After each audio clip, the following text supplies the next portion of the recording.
It's Halloween. Did you know that? That's right. It's Tuesday, the 31st of October, and I keep going to the door and these little kids are there.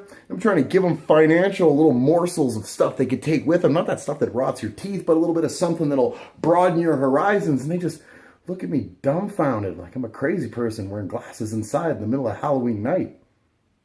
Honestly, kids, you don't know what you're missing. The financial news is the bee's knees. Let's just face facts. Everybody loves money. Don't be hating. I'm Cody from Wall Street Breakdown. Speaking of hating, we're back to do it again. Bitcoin surged again to an all-time high again because of news. Darn it. There's news from Bitcoin. This is actually really big news. The CME, the Chicago Mercantile Exchange, where futures are traded. That's the place. Have you ever seen a documentary about the Chicago Mercantile Exchange? Guys working on the actual floor of the Mercantile Exchange back in the day when it was, I'm telling you, it's a really good documentary. Go and check that out. I'm trying to think of the name off the top of my head. I can't think of it, but excellent, excellent documentary. It's not the same as it used to be, right? Guys aren't working in the pit like they did. But the Mercantile Exchange is still the place for futures. That's where you go and buy your oil futures and your heads of cattle and your pork and copper, the whole 9 yards. Everything commodity wise, you go and you gold. You go there and you buy your futures and you trade futures contracts on the CME. And today the CME announced that they are going to greenlight Bitcoin futures.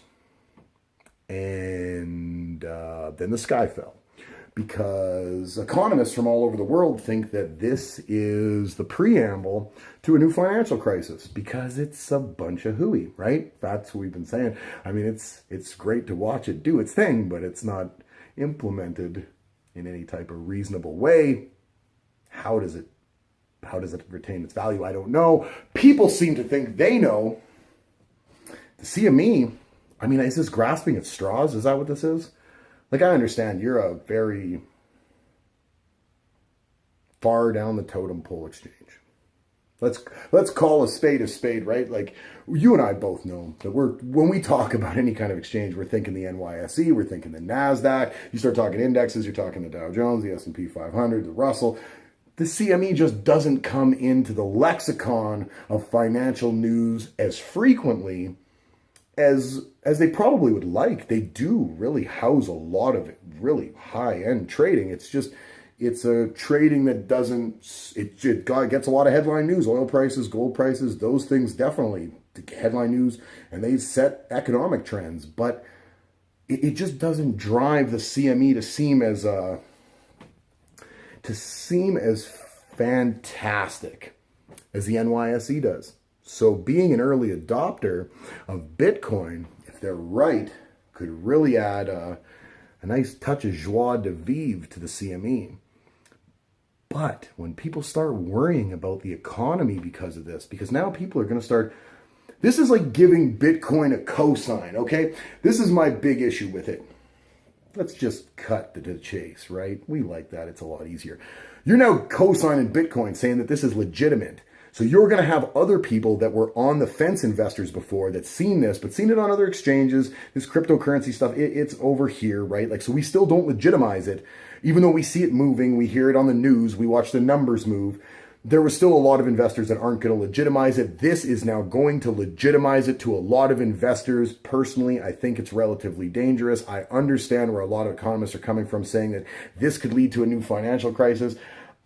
I personally don't think it could go that far, but I think this is definitely a rabbit hole that a lot of people don't need to be going down. They see a lot of easy money. Easy money's such a trap. It's such a trap. I mean, it really is. It's this whole delusion that you cannot work for something, that you don't have to put in the effort and the time, and that you're just going to ride the coattails of something to the very top. Does that happen? Of course that happens. That happens all the time. Has it happened to anybody you know? You specifically? No.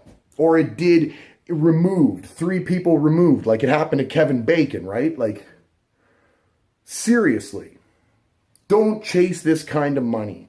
Do your due diligence. If you are going to allocate money to speculating, you need to A, licensed professional financial advisor, sit down, due diligence, risk tolerance, the whole 9 yards.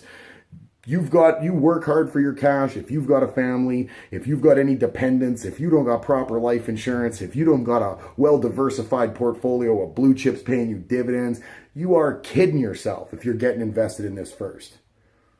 5% of a portfolio when you know what you're doing, maybe, if you really think you know what you're doing. I am too trepidatious to do it, and I know what I'm doing. So you find yourself at an impasse. Is it a good choice or is it a bad choice? When the CME co-signs it, I think that makes that impasse a little easier for you to maybe divert from what you know is a fundamentally strong investment strategy. What would Warren Buffett say? What would Benjamin Graham say? What would the leaders in all the economic generations, what would they say? Why is Jamie Dimon so against it? Please, play safe with your money, regardless of what the CME or anybody else with some cachet to their name say. It's your money. Focus on your money, please. I'm Cody from Wall Street Breakdown. If you've got any questions about any kind of financial anything, please find yourself a good, solid, licensed professional financial advisor, somebody that you trust, somebody that you can sit down with that's going to be your financial confidant. You need that. You need that. And they're out there. I promise you, there are good advisors out there. There's a lot of bad ones. There's a lot of good ones out there. Please go find one. Consult with one. Talk to them about stuff. You need to get these discussions tabled, and you need to get a good devil's advocate opinion to fill in the blanks.